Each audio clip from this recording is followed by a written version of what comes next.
Puji Tuhan. Saya bersyukur kepada Tuhan karena Tuhan baik bagi kita.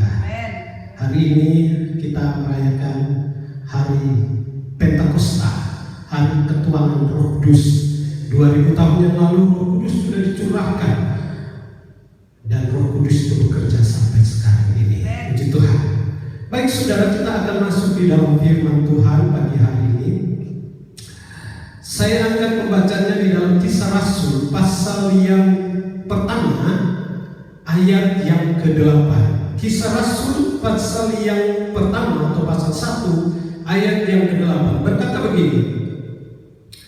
Tetapi kamu akan menerima kuasa kalau Roh Kudus turun ke atas kamu, dan kamu akan menjadi saksiku di Yerusalem dan di seluruh Yudea dan Samaria dan sampai ke ujung bumi. Puji Tuhan.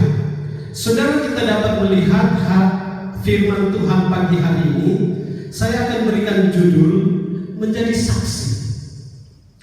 Bagaimana kita menjadi saksi, saudara? Sekarang ini kita ada di tengah-tengah dunia yang sedang mengalami kesulitan.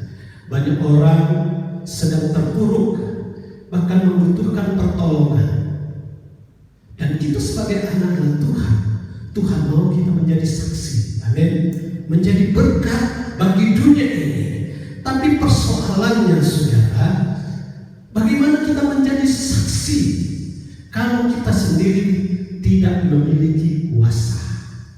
Jadi kita perlu kuasa.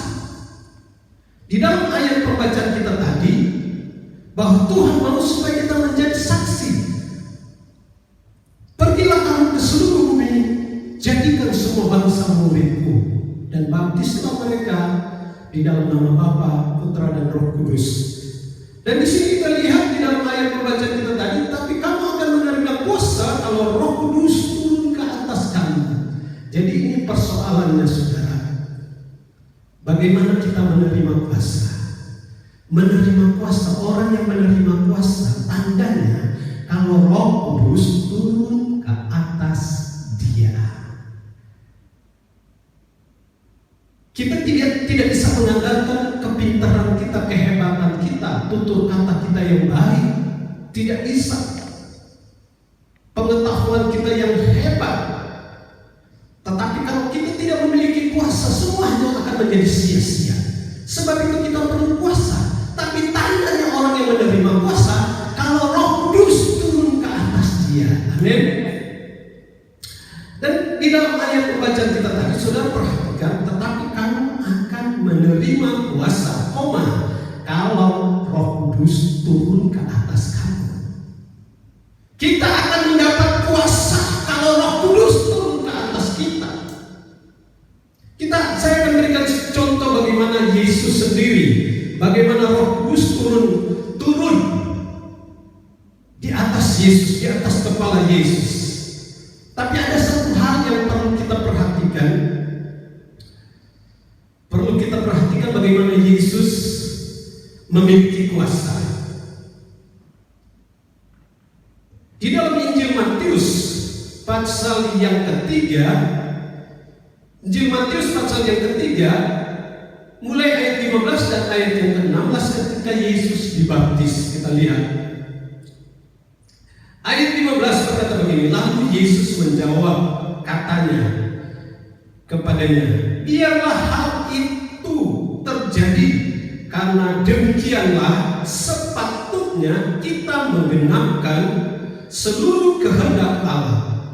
Dan Yohanes pun menurutinya.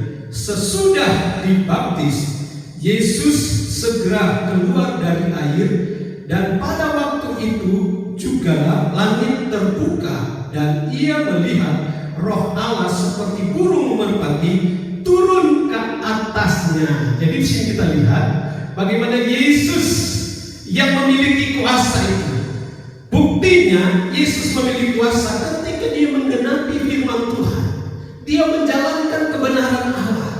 Ketika dia menjalankan dan menggenapkan firman Allah, maka ketika dia keluar dari air, dari baptisan, turunlah Roh Kudus seperti burung merpati di atasnya. Dan Dan terdengarlah suara yang berkata begini, inilah anak yang kukasihi, kepadanya lah aku berkenan. Jadi saudara kasih, saya ingin memberikan penjelasan tentang kuasa. Kuasa dan Roh Kudus itu sebenarnya itu berbeda.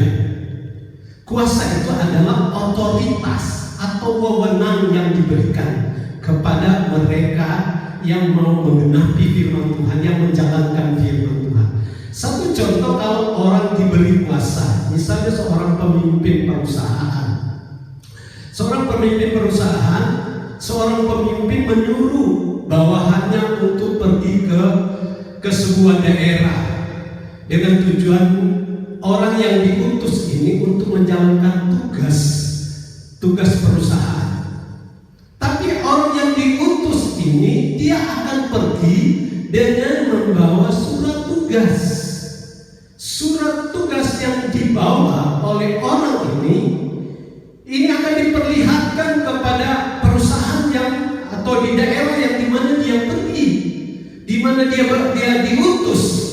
Ketika dia ada di tempat yang dimana dia diutus, maka dia harus memperlihatkan surat tugasnya. Surat tugasnya itu ada tanda tangan dari pimpinan perusahaan. Dia tidak bisa bertugas kalau tidak ada kuasa yang diberikan kepada dia. Maka apabila dia bekerja, orang yang akan bertemu dengan dia di daerah itu semua akan tunduk kepada dia, karena dia memiliki surat tugas, tanda tangan dari pimpinan. Dan apa yang dia katakan itu harus dijalani, harus dituruti, karena dia punya kuasa. Ada surat kuasa yang diberikan kepada dia. Dan di dalam selain surat kuasa, maka dia akan mendapatkan fasilitas, kemudahan yang akan diberikan oleh perusahaan kepada dia. Demikian juga kuasa yang Tuhan berikan kepada kita. Ketika kita menjalankan firman Tuhan, melakukan firman Tuhan, maka kita menjadi orang yang dipercaya, dan kita berhak menerima kuasa. Dan orang yang menerima kuasa itu, maka diberilah Roh Kudus dalam hidupnya sebagai penolong. Karena Roh Kudus tujuannya adalah menolong kita di dalam kelemahan kita. Amin. Tetapi ketika kita dalam keadaan lemah, kita memiliki kuasa, tapi Roh Kudus akan membantu kita dalam kelemahan, sehingga kita tetap kuat di dalam menjalankan tugas dan pelayanan kita.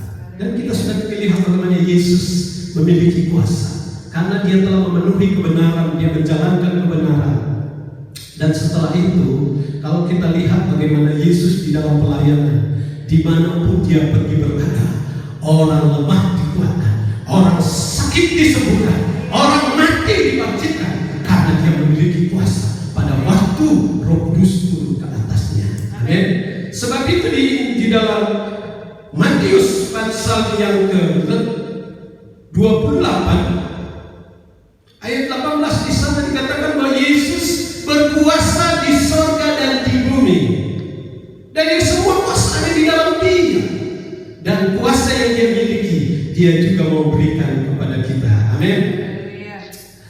Dan saya akan membawa saudara bagaimana Yesus pernah mengutus 70 murid. Di dalam Lukas pasal 9 ayat 1. Lukas 9 ayat 1, bagaimana Yesus mengutus murid-muridnya, 70 murid. Apa yang Yesus kasih kepada mereka? Ada dua hal yang Tuhan kasih kepada murid-murid ini. Coba kita baca Lukas 9 ayat 1. Lukas 9 ayat 1 berkata begini. Maka Yesus memanggil ke-12 muridnya, lalu memberikan tenaga dan kuasa kepada mereka untuk menguasai setan-setan dan untuk menyembuhkan penyakit-penyakit. Saudara, kita lihat, maka Yesus memanggil murid-muridnya, lalu memberikan tenaga dan kuasa. Apa itu tenaga? Tenaga itu adalah kebenaran firman Tuhan. Saya ingat waktu Elia pada saat dia baru saja mendemonstrasikan kuasa Allah, maka pada saat itu dia mengalami ancaman, dia mau dibunuh oleh Israel. Maka dia melarikan diri ke gunung Tuhan. Di dalam perjalanan dia mengalami keletihan. Dia berkata, Tuhan, cukuplah aku ini. Aku tidak seperti nenek moyangku. Dia letih dan dia mau mati rasanya. Tetapi pada saat itu dia tertidur, maka malaikat Tuhan datang menyentuh dia, membangunkan dia dan memberi dia makan. Apa yang dia makan? Yaitu roti dan air. 2 kali dia tertidur dan dia dibangunkan dan dia diberi makan 2 kali.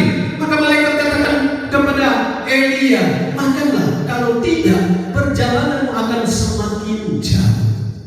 Maka ketika Elia memakan roti itu, dia mendapatkan kekuatan. Kekuatan yang dia miliki membuat dia bisa berjalan 40 hari lamanya. Ada kekuatan, ada tenaga karena dia diberi roti.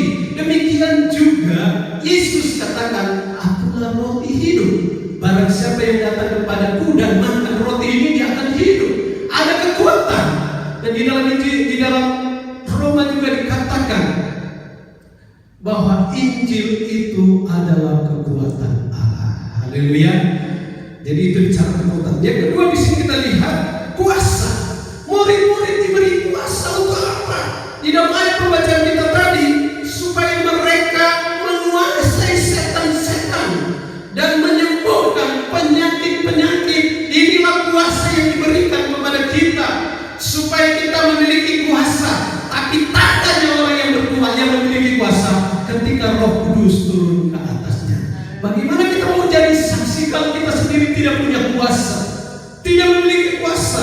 Maka kita kembali di dalam Kisah Rasul pasal 1 tadi. Tetapi kamu akan menerima kuasa kalau Roh Kudus turun ke atas kamu. Amin. Dan kamu akan menjadi saksiku di Yerusalem dan di seluruh Yudea dan Samaria dan sampai ke ujung bumi. Luar biasa. Kita akan menjadi saksi kalau kuasa. Tapi tandanya kita menerima kuasa kalau Roh Kudus turun ke atas kita. Amin. Kita dapat berbicara. Apa yang kita bicarakan itu kebenaran Allah, supaya orang bisa mengenal. Orang yang berbicara tentang kebenaran Allah, kalau memiliki kuasa dan disertai dengan Roh Kudus, maka orang berbicara dan apa yang dia bicarakan itu pasti akan sampai kepada orang yang mendengar. Dan saya percaya setiap firman yang kita sampaikan itu sampai kepada orang yang mendengar. Karena apa? Karena ada urapan, ada kuasa, ada Roh Kudus yang bersama dengan kita. Tapi kalau kita tidak memiliki kuasa, artinya kepercayaan, wewenang, otoritas dari Tuhan tidak ada di dalam hidup kita. Mungkin hanya kepintaran yang kita miliki, tutur kata kita yang manis, itu akan menjadi sia-sia kalau kita tidak memiliki kuasa. Tapi kalau kita memiliki kuasa, apa yang kita bicarakan, apa yang kita sampaikan, saya yakin itu akan sampai kepada orang yang lemah, pasti dikuatkan. Orang yang sakit pasti disembuhkan, karena Roh Kuduslah yang akan membantu menolong kita. Amin. Dan tugas kita bagaimana saudara? Untuk berbicara. Tuhan mau supaya kita berbicara berdasarkan firman Tuhan, bukan berdasarkan kehebatan dan kepintaran kita. Coba kita lihat di dalam firman Tuhan pagi hari ini.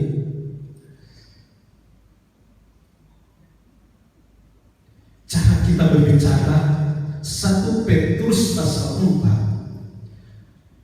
Ada 2 hal yang harus kita miliki dan harus kita bawa dalam hidup kita.